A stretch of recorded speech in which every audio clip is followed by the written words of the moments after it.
एक छोटे से राज्य में राजा नामक एक राजा और रानी नामक एक रानी रहते थे। उनके राज्य का नाम सुकुमार था। राजा और रानी बहुत दयालु और न्यायप्रिय थे और उनके राज्य के लोग उन्हें बहुत प्यार करते थे।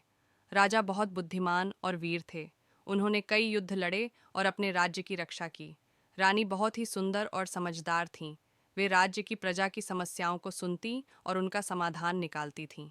एक दिन राज्य में एक भीषण अकाल पड़ा। बारिश नहीं होने के कारण खेत सूख गए और फसलें बर्बाद हो गईं। प्रजा बहुत दुखी थी और भूख से परेशान थी। राजा और रानी भी इस स्थिति से बहुत चिंतित थे। उन्होंने अपने मंत्रियों के साथ मिलकर एक सभा बुलाई और समस्या का समाधान निकालने का निर्णय लिया। राजा ने राज्य के खजाने को खोल दिया और प्रजा को अन्न और धन वितरित करने का आदेश दिया। रानी ने राज्य की महिलाओं के साथ मिलकर कुटीर उद्योगों को बढ़ावा दिया ताकि लोगों को काम मिल सके और वे अपनी रोजी रोटी कमा सकें।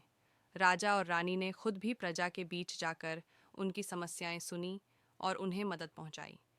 धीरे धीरे राजा और रानी के प्रयासों से राज्य में स्थिति सुधरने लगी।